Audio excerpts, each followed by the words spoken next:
Welcome to our sixth and final lesson in the 4-H Country Ham project. Today we're going to talk about pests that might cause us problems in our barn, what we need to do to wash our and prep our hams for the summer sweat, and how to get started and work on your speech for the state fair. Insects and rodents can contaminate and greatly impact our hams.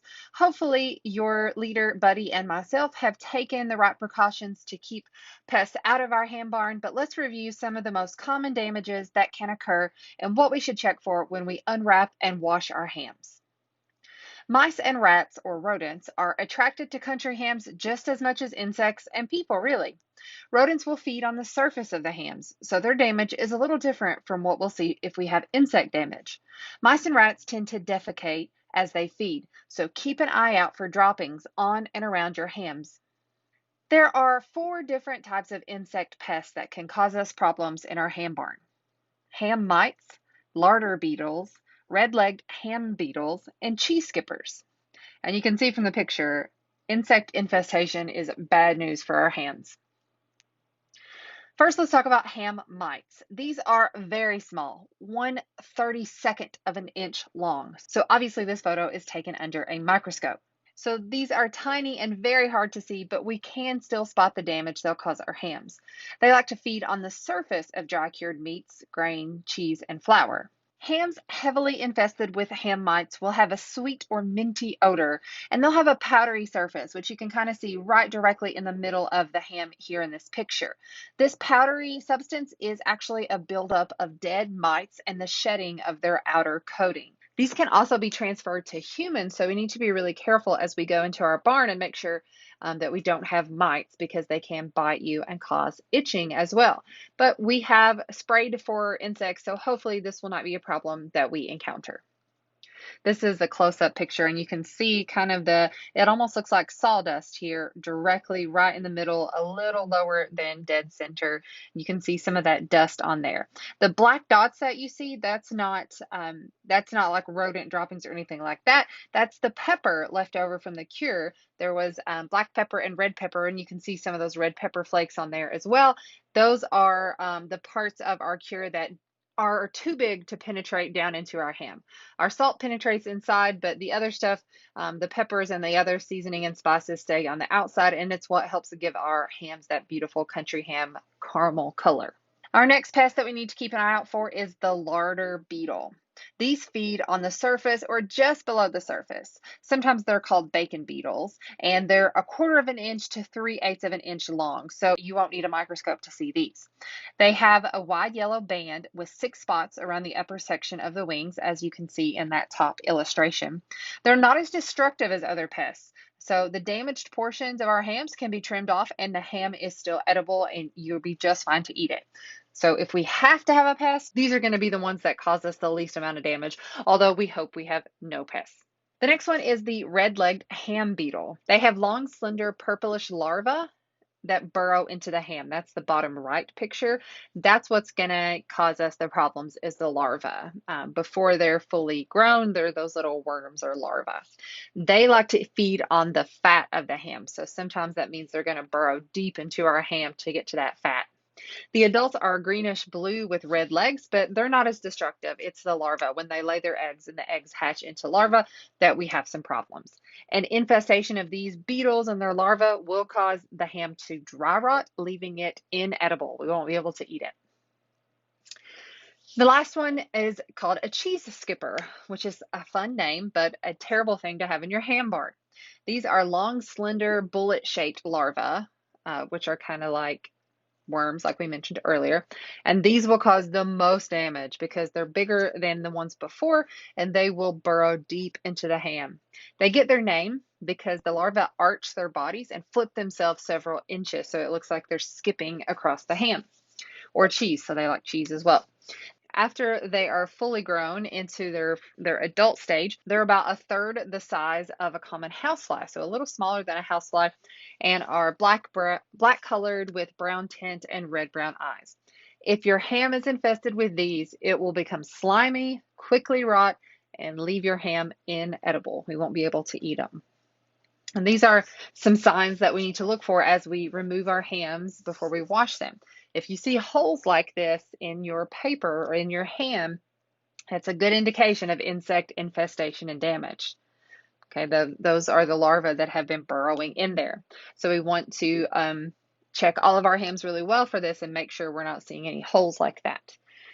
And if we do, hopefully it's on one, but not both of your hams. We do have some extra hams as well. The larvae of insects can cause the majority of damage to country hams because they burrow into the meat and fat. Notice the holes created in the middle section there by the insect larva on the butt face of this country ham. So you can see right in the center between the two kind of blackish gray spots, there's holes there, and there's that sawdust powder looking stuff. That is insect damage. To the right, that the wider looking section, that is a mold, and it's not a harmful mold. It's in the same class as penicillin that we make medicine out of, so that can easily be washed off and your ham is fine. It's holes and sawdust looking powder that we're looking for when we get our hams out to wash. That's when we should have some area for concern. After this PowerPoint, there'll be a short video walking you through the washing process step by step. But before we finish this section completely, let's go ahead and talk about your speech, your country ham speech. That's the final part of your project that you need to get ready before the state fair. So everyone must give a 3 to 5 minute speech in order to complete the country ham project. All topics, no matter your age, are really simple this year. It's just my experience in the Kentucky 4-H country ham project. So you can describe your experience that you had within the project, highs, lows, interesting facts. It's just an opportunity for you to describe your personal experiences and what you learned during the project. So you should organize your speech into 3 parts. Don't sit down and just immediately start writing. Kind of brainstorm first and come up with your 3 main parts: the introduction, the body, and the conclusion. Your introduction is where you start off. You can introduce yourself. You can share a funny story, an interesting fact. So you can start at the beginning of your ham experience. Your body is the longest and most important part of your speech. You can share any interesting facts you learned from curing, from washing, or from the online lessons, or your own research. You can share stories and personal experiences. It doesn't have to be a really fancy speech. It can just be very casual, where you pretend like you're telling a family member the process for what you did to end up with this beautiful country ham. And then your conclusion. That's where you restate kind of your main ideas and you just leave us with another fun fact or a call to action. I know this may seem overwhelming, but I promise once you really start thinking about it and going over all the steps and adding in some fun stories and details and interesting facts, 3 minutes will fly by. So just a few tips and tricks. Write down more than you think you'll need. It's always easier to cut out parts of your speech if you have too much than to be struggling to fill 30 seconds or a minute. So it's always easier to cut down your speech than to add to it. You are allowed to use note cards, but don't just read directly from them. Practice, practice, practice.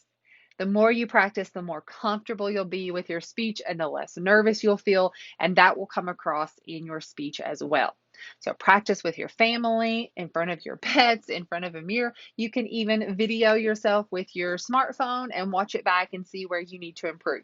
If you video yourself and watch back and see that you've looked at your notes the whole time, you'll see what I mean about how that's not a very fun or interesting speech to watch. We're also planning on having a county speech practice contest at our county fair where we display your hams and give you an opportunity to practice, and we'll have prizes and things for that as well. On the left here is an example of just a really simple speech planning outline where you write your topic, which is already decided for you. That's what I learned during the 4-H Country Ham project. And then introduction, what can I say to get everyone's attention? And then how do I introduce the topic? Tell what I'm going to talk about. So that's kind of your transition sentence. And then your body are your 3 main points that you want to make. And then your conclusion is how do you sum everything up?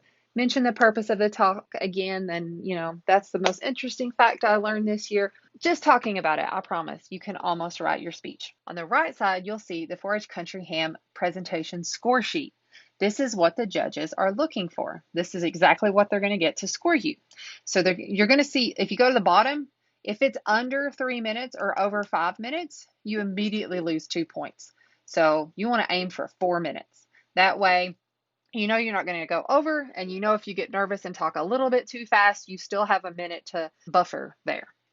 So you're going to be scored on your professionalism. It doesn't mean you have to come in a suit and tie or very dressed up, just that you are neatly dressed, clean, your shirt's tucked in, maybe poise and posture. That means you stood up and you didn't slouch and hunch over and look at your note cards, and you have a positive attitude and you at least pretend to be confident, even if you don't feel confident.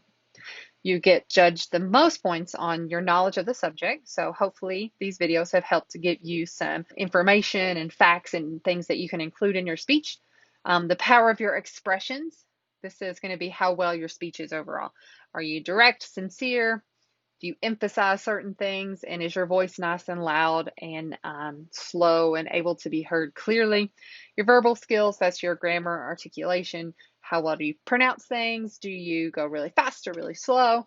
And then your creativity. This is where I think we should get all 15 points. Try to be creative. That's the easiest one. No matter how good or bad you do your speech, you can be creative. Even if you're nervous, throw in some interesting things. I think it's always good to throw in a funny story because this is kind of a strange project if you've never done it before. It's not every day that you get to put a raw ham into cure and just hang it in a barn for 6 months, right? All right, so I am happy to answer any questions or help you out at all in getting your speech ready to go. I'm happy to listen to it. You can send me a video. I'll offer you tips and suggestions, whatever you need from me, you just let me know. But for now, let's move on to the washing video so you have a good idea of what you're going to be doing before you show up to shuck your ham and get it washed and hung back up for the summer sweat.